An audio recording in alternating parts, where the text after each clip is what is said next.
Canelo done something that is amazing when Canelo was able to go to light heavyweight and become light heavyweight champion. Something that I didn't even see him going up that heavy, and he did that. Lands good punches. I think Canelo could hurt Crawford. Crawford's, first time in that division and jumping 2 divisions. The way they Terence Crawford being, to me, my favorite fighter. I mean, the best fighter pound for pound can be Canelo. I mean, a 147-pounder moving up to 68. Floyd Mayweather explains why Terence Crawford cannot defeat Canelo Alvarez, focusing on the serious size gap. He points out that moving up several weight classes is not only about skills, but also about enduring strength, size, and stamina at the highest level. Canelo has consistently faced bigger men during his career, while Crawford steps into unfamiliar ground. Mayweather argues this gap will be too much for Crawford to handle even with his technical mastery because of the weight disadvantage. Because of the weight disadvantage. I can't go all the way up to 180 or 190 pounds. Robert Garcia highlights that Terence Crawford's lack of time at super middleweight creates one of the toughest challenges of his career. Although Crawford has shown greatness across several divisions, moving into Canelo Alvarez's natural weight class is far more dangerous than before. Garcia explains that Canelo has spent years mastering his craft against bigger men, while Crawford still has not proved he can keep his sharpness, conditioning, and speed at this weight.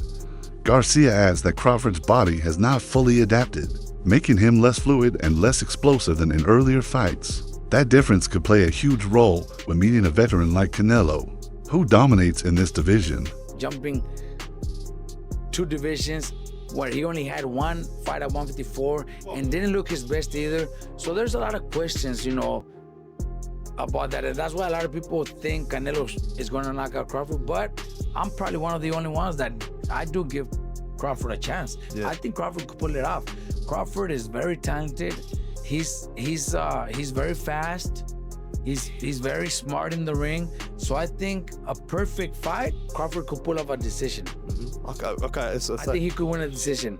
I don't pick him. I wouldn't put my money on him winning because it's a very dangerous, risky fight, especially with Canelo being so strong.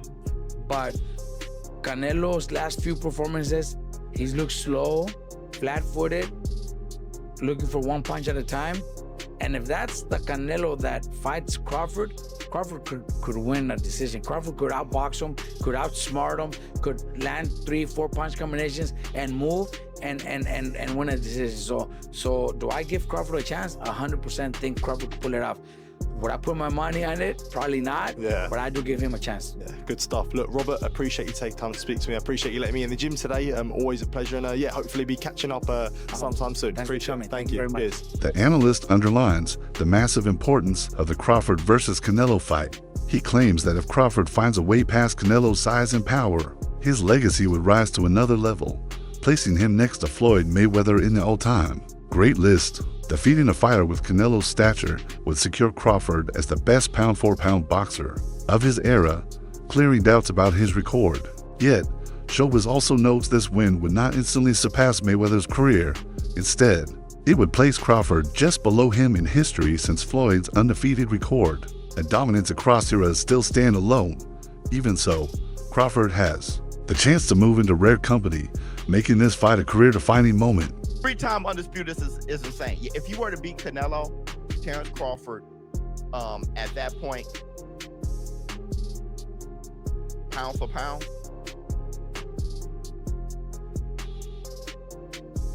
right under Floyd.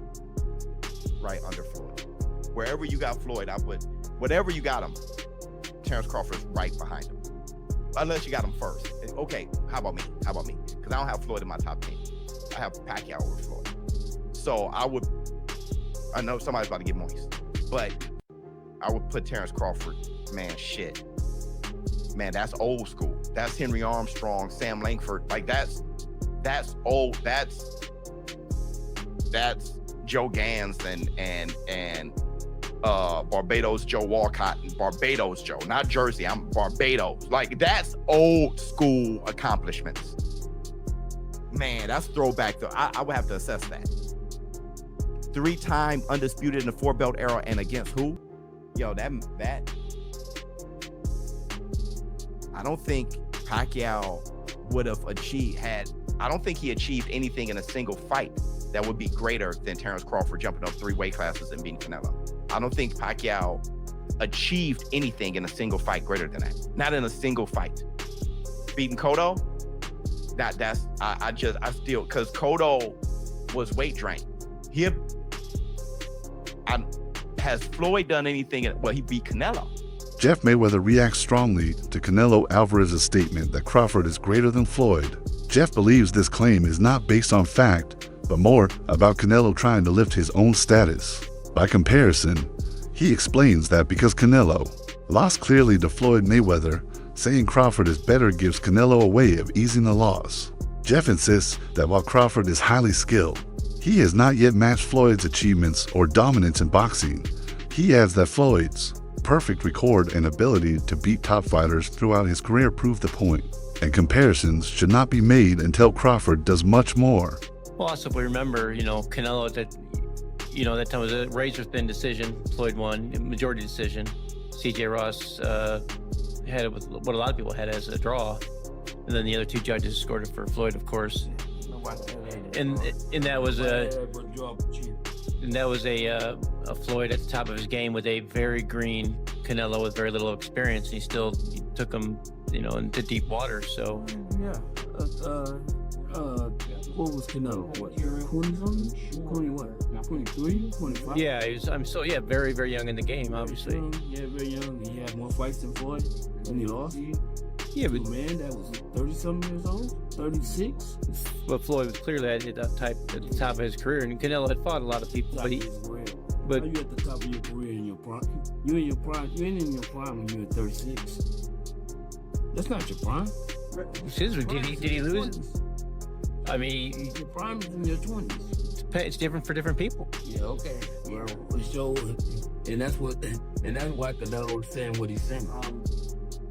Don't make himself look like he did something great. Joel Diaz dismisses Crawford's chances completely, pointing to the huge size gap. He reminds fans that Canelo has gone against hard punchers who carry both power and toughness. If Canelo could take punches from a fighter like Golovkin, Diaz wonders how Crawford, who has only faced men closer to his size, can cause real damage to Diaz. Crawford's skill set, though excellent, cannot close the gap in size. He mentions that fighters often underestimate how tough moving up in weight is until they face naturally bigger men. In this case, Canelo's toughness and strength create an obstacle Crawford cannot beat. You ask him who Skull is, they don't even know who he is. I don't even know who he is. But they chose him for a reason, right? A guy with a good record. But he's a champion. And he's a champion. He's got the other stone that's out there that Canelo needs to connect. Again, the fight against Terrence Crawford. It's a fight for Canelo to win. Simple as that. That's what I can tell you. Then in September, if Canelo wins, he's got Terrence Crawford waiting in the wings. There is no way that Terrence Crawford, being to me my favorite fighter, the best fighter pound for pound, can beat Canelo. A 147-pounder moving up to 68, he can only maybe go 2-3 rounds, and then Canelo hits him and he hurts him. Canelo's being hit by Triple G, the hardest hitter in the division, and never hurt him. But Canelo will hit Crawford and he'll hurt him. Let's put it this way. You remember the fight Benavidez and Demetrius Andrade? Yes. Demetrius Andrade was a great fighter. Nobody wanted to fight him at 54. He moved to 60. Fought 1 or 2. Nobody wanted to fight him at 60. So what did he do? He moved up to 68 because there was nothing for him to fight Benavidez, a big fighter like that. Look what he did in the first early round. Demetrius Andrade was in control. He was doing great. But once that weight starts kicking in, it takes over. There is no way that Crawford can beat Canelo. Turkey on the sheet. It's a big fan of Terrence Crawford. Wants to give him a good payday, and simple as that. That's all it is, man. The debate around the ring size for this fight adds another angle of strategy. Whether the ring measures 18 feet or 22 feet, experts believe the difference will not majorly affect the outcome. Supporters of Crawford argue that a larger ring will let him use movement and angles to avoid Canelo, relying on his slick skills to slow the pressure. But analysts stress that Canelo has dealt with small and large rings before and adjusted every time. So, while ring size may slightly help Crawford, it will not cancel out Canelo's size and strength. The result will come down to execution, not ring dimensions. One of the biggest things in this Canelo-Crawford fight we are not talking about is the ring size. If these guys are fighting in the non-traditional 18 by 18 ring, you're gonna wanna put your money on Canelo, guys. It is a big difference. Losing out on that extra 4 feet is gonna be an issue for Crawford. It's still possible. Crawford's talented, he's athletic. He has all the potential in the world to pull off a crazy upset here. No matter the ring size, it don't matter. Terrence Crawford's that brilliant, he's that excellent. But I'm gonna tell you, man, losing out on that 4 feet is gonna hurt his odds. It's the same thing with 22 feet. Like I said, I don't know what ring they're going with, but if it is in the 22 feet, it's gonna hurt Canelo's odds by a pretty decent margin. Maybe not as much as it's gonna hurt Crawford odds in the 18, but it's still gonna hurt it. You're giving Crawford an extra 4 feet to pivot, maneuver, slip, bob, weave, do whatever he wants. That's gonna give Canelo some issues. I feel like we're not talking about this enough. I heard Turkey said it was gonna be an 18. That was a really long time ago. Like I said, I don't know if they've confirmed what it's gonna be quite yet, but I think it's interesting. Once we get the official announcement, you guys, that's when you place your bets. Crawford's dominant victory over Errol Spence has convinced many fans of his chances against Canelo. That fight displayed his timing, adaptability, and sharp finishing power, proving he was clearly superior at welterweight. Still, analysts warn that Spence, though skilled, is not naturally bigger like Canelo. They mention Israel Madrimov as a contrast, showing the type of bigger opponents Crawford has not fought yet. At the same time, Canelo has already faced fighters larger than himself and remained competitive at the top. The main concern is that Crawford's greatness at welterweight may not carry over when challenged by a physically stronger super middleweight like Canelo. Hey y'all, the simple real fact is, Terrence Crawford never looked that good fighting anybody but Errol Spence. Another real fact is, y'all put too much on Errol Spence versus Terrence Crawford. Y'all act like he just beat fucking Jesus or Thanos or something. Okay, I get it. Errol Spence was that guy. He beat him. He dominated him. He won that fight. But y'all take that and y'all put so much on that fight, but then y'all look at the Madrimov fight and say, he was a tricky fighter. He's hard for anybody. No one can beat Madrimov. He's the best, second best fighter in the world because he went 12 rounds with Crawford. Not the case. Y'all put too much on the Errol Spence fight and y'all don't put enough on the Madrimov fight. Then we go back to Canelo. I say Canelo, he don't stop nobody. When last time he knocked nobody? If he can't knock out Berlanga, he's not gonna knock out. If he can't knock out him, he's not gonna knock out Crawford, bruh. Just like Crawford went up to 54 and he couldn't get a knockout. Canelo has gone up to 75. He couldn't knock out Bivol. He went up to 68. And those guys are way bigger. He's fighting guys way bigger than him. Crawford couldn't knock out Madrimov because he's his size. So you think he gonna knock out Canelo? He's bigger than Canelo. Bro, Canelo got a granite chin. I don't know if y'all know the Canelo. And the only people who's saying that Crawford's gonna knock Canelo out is people who has to be casuals. They probably have not watched the fight since the Tank last fight, or they probably ain't watched the fight since the Errol Spence versus Bud Crawford fight, because I'm pretty sure a lot of y'all niggas didn't even see that Madrimov fight. Y'all just synced it and y'all running with it. Gabe Rosado recalls Canelo's loss to Floyd Mayweather, describing it as a key stage in the Mexican star's growth. At that point, Canelo was still learning and lacked the skill needed to handle a defensive genius like Floyd. Rosado explains that the defeat, while tough, turned into a valuable lesson that shaped who Canelo became. Since then, Canelo has gained confidence, polished his style, and learned how to deal with different types of fighters. Rosado says this change makes Canelo more dangerous today than he was back then, and Crawford now faces the smarter and more seasoned version of Alvarez. Could be too soon for Xander, but who knows, man? I mean, who knows? Yeah, absolutely. Do you feel like Canelo needed more seasoning when he fought Floyd, or do you think that Floyd just got his number? Period. I think he was very inexperienced when he fought Floyd. You know, he's a different fighter, but see, everybody's different. That fight is what made Canelo become the fighter that he is today. So, you know, that's why boxing, man, is like when they shame guys for losses, it's like, man, you just got to really see how a fighter bounces back from a loss. It's like, because, you know, when Canelo lost to Floyd, there was a lot of things that Canelo learned in that fight that he added to his game. Next thing you know, Canelo started moving his head and his counters got better and his speed, and he understood timing. He understood how to like break guys down differently. because he learned that off Floyd. So I think it was a good learning experience for Canelo. And then, you know, I think that kind of fight is gonna help him in the Crawford. Sebastian Fundora warns that Crawford may not realize the real toll of fighting Canelo. He points out that competing at super middleweight demands more than just training. It requires years of adapting, something Canelo has done over his career. The Mexican champion has built himself to withstand the grind of this weight class. Always battling bigger fighters, Crawford, in contrast, enters this division for the very first time, which could drain him both mentally and physically. Fundora believes the fight's outcome may reveal the heavy toll Crawford paid in challenging a man who has mastered this weight class. Could be. We'll see what PBC has first. To play with Canelo or Crawford? Canelo. What do you think is the most significant part of that matchup in Canelo versus Crawford? That he's comfortable at 168. You know, that he's been fighting there. He went and collected all the belts at that weight class. Crawford, of course, Crawford has a chance. He has a big chance, you know, being one of the pound-for-pound fighters of the world. But it's just the advantage of being there first. You know what to expect in that weight class. Crawford's coming off a 154 fight that he fought last year. So I really don't consider him even a 154. He's been fighting at 147 for a while. He had that one fight at 154, and then he stopped fighting for a year again. So, you know, of course, he's probably been training, you know, again, high-class fighter. But to be comfortable at 168, you're going to have to do some fights in there. And going in there fighting the undisputed champion, it's going to take a toll. What about Ennis? He's the new addition to 154. He's yet to fight there. Canelo brought him in in camp specifically because he's a switch hitter like Terence Crawford. What do you make of Ennis just not being in your division and then him contributing to Canelo's camp heading into this fight? Is that a good move? I think it's good for Canelo's camp to have a fighter like Ennis.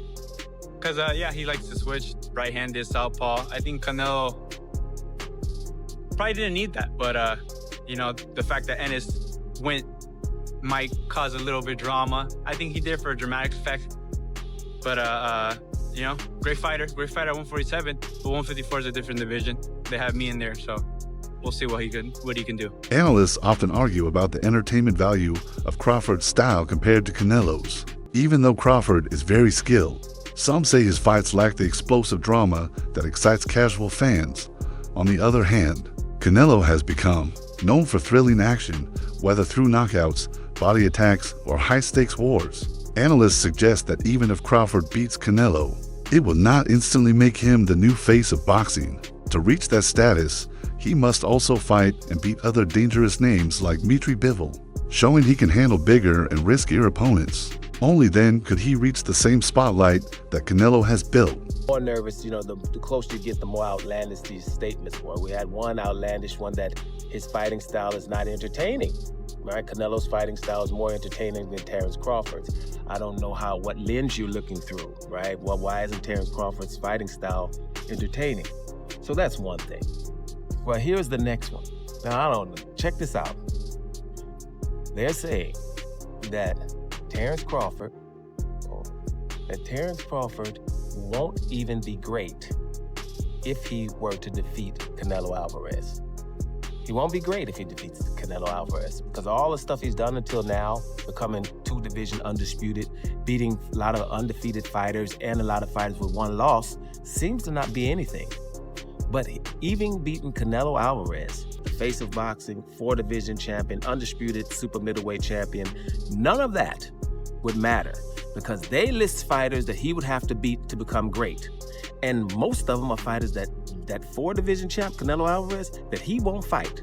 He would have to beat Artur Beterbiev, right? Canelo ain't fighting him. He would have to beat Dmitry Bivol, who Canelo won't fight again, definitely at 168 pounds, because he wants to fight him at 175, because he wants to have the excuse that that weight could be too big for him. Dmitry Bivol wants to fight Canelo Alvarez at 168, so he can become two-division undisputed. Canelo doesn't want that. But Crawford has to beat that guy, right? Crawford has to beat David Benavidez as well, right? We know Canelo doesn't want to fight him, but Crawford has to beat him to become great, right? Remember, Canelo's great already. Then he would have to fight David Morrell,